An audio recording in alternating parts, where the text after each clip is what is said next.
Hi, I'm Alex Perez. I'm Mike Morales. And you are watching Sipping Off the Cuff on TequilaAficionado.com. And we continue our flight with Suavecito. We're going to do the Anejo tonight. We did the Blanco. We did the Blanco. We did the Reposado. We did the Reposado. And we're going to do the Anejo. Look at the presentation. Do you want to show it? You can show it. Look at the presentation. This has got like a leather label. Corset. A corset. Check that out. It's a corset. A corset. Well, you have more practice with that than I do. Yeah. Tying them, right? Tying them. Or untying them. Anyway. It's another show. It's another show. It's another set of tools. It's another show with the do-rags on. Oh, yeah.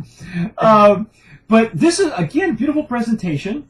They're using real cork in their bottles too. And it's a short neck, so it's a short cork. And you want to be careful with. I've seen so many times where somebody just opens it up and it tears off. Yeah. So what I like to do is, last time you guys were making fun of me, but you moisten the cork a little bit, because if you have it standing up, it dries out, typically. Yeah. For those of you, and then you can just ease it out. Yeah. Don't tear it. And it won't pop out of your, if it's been, if some of these corks are faulty and it won't pop off, and you'll have to use a wine cork screw and all that stuff, and you don't want to go into that.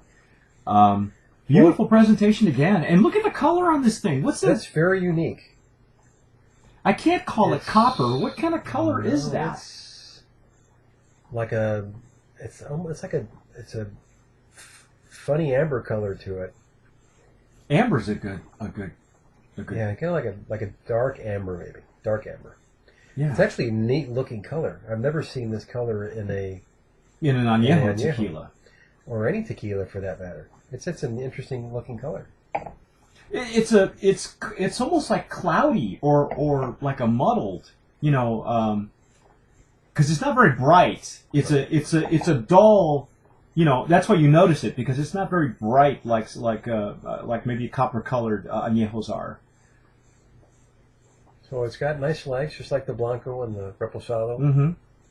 Which again could be due to this particular tequila again is enhanced. It is infused with I believe they said it was 2% agave nectar. It is a lower alcohol by volume tequila. And due to that, it had to be infused in order to come into the United States at that low ABV. And they've turned into alcohol by volume. And they've turned it into this wonderful different product. It really is different. It's not like a liqueur. It's not like it's it's not like it's one of those tequilas that's really enhanced, with cotton candy. We won't go into which one. But this one is done really well. Now it's an unusual kind of like I say, a cloudy color. What did we find out about their barrels, Alex? They're using American oak. American oak barrels. Now the website is telling us that it's once distilled. Which is not possible. That's impossible. That's not the case. Guys, you need to change the website. That is incorrect. All right? It's got to be at least dos. 2. Yeah, otherwise for it to be legal. Otherwise, the TTB is going to come right back at you. Let me tell you. You think they were tough about the labeling? Or not even them. I would think the Norma. The Normas. The you can't even CRT, call it. You're outside the Normas. Yeah, well. So obviously, it's a mistake. Obviously. And because we've tasted the product, there's no way it could be once distilled. No. But again, very subtle notes, right? Yeah, it's got a nice nose. Again, to me, it's the same floral coming through. And just like the Reposado, I can smell that it's more honey. I mentioned vanilla or caramel before. It's more honey.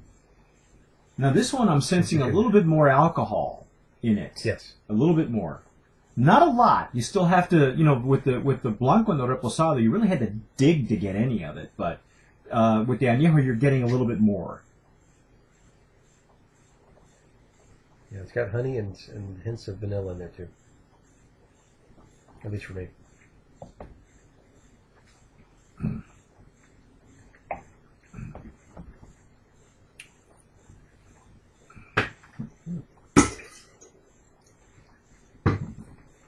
we're using a spittoon bucket, which we advise if you're tasting several tequilas. That way you can stand up later.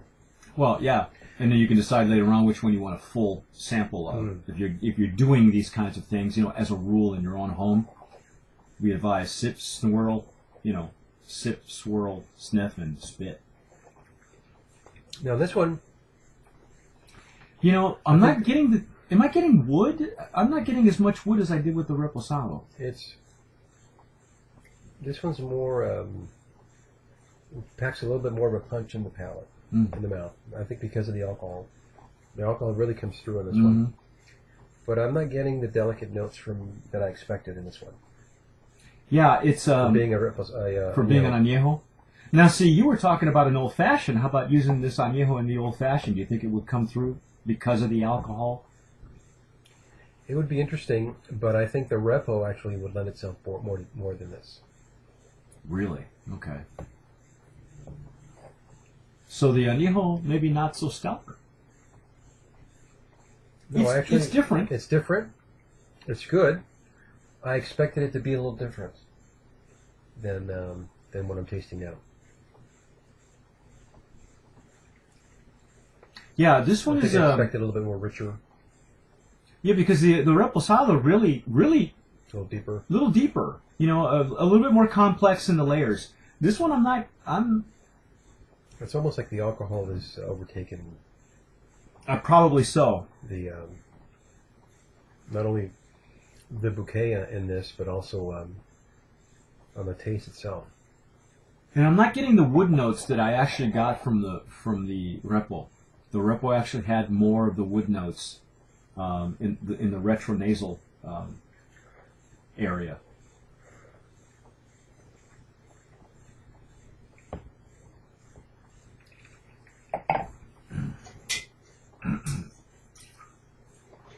Yeah, it's not as long lasting as the Repo or the Blanco. It kind of just dies in my palate.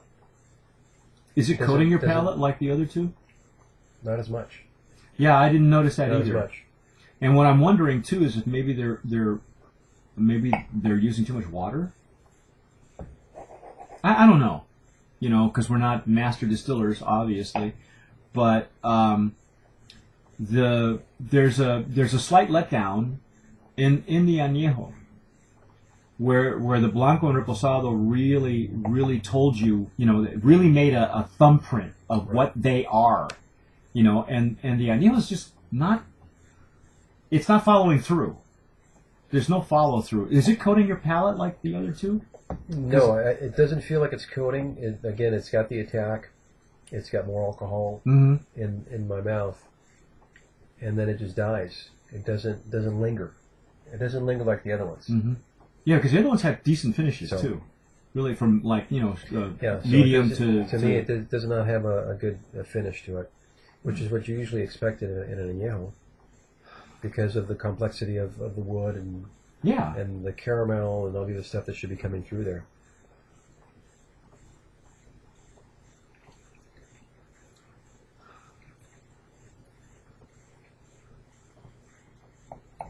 Yeah. Well, kind of a letdown, folks. But that's just us. That's my palate. It's your palate. No, everyone's palate is different. And you may enjoy it. And like I said, chances are, this type of Reposado, because again, it's the lower ABV alcohol by volume with the 2% infused agave syrup or agave nectar, is going to, it's a different animal. It's tequila, but it's a different animal. So it's different from what people are usually used to when you buy something off the shelf at the store. Yeah, I think we talked about it with the Reposado. If you're it again would lend itself really well to food pairing, and with sweets, chocolates, things like that. But once you do that, that's it. That's your evening because it's going to coat your palate. You got to stay with that. That's what you got to stay with. Yeah. If you can continue to drink that, but if you're going to drink anything else and actually distinguish it from each other, it's not going to happen because your palate's already coated. Yeah, you'll have to do something different to clean your taste buds. But we may even do a sipping off the cuff Tequila 101 on how to cleanse your palate. But you don't want to see that because we'll have to show you the spit bucket. We hide it down. We had it down here. You don't want to see it after we're done, okay? Listen, I'm Mike Morales. I'm Alec Perez. That's our take on Suavecito. Yeah. And I think it's worth looking for. I really do. It's particularly the Blanco no Reposado. The Anejo, maybe not so much, but give it a shot anyway and see what you think. If you like it, tell us. Write us a comment. Yeah, tequilaaficionado.com. Thanks for listening or watching. You're watching us on Sipping Off the Cuff on tequilaaficionado.com. And as always, sip wisely.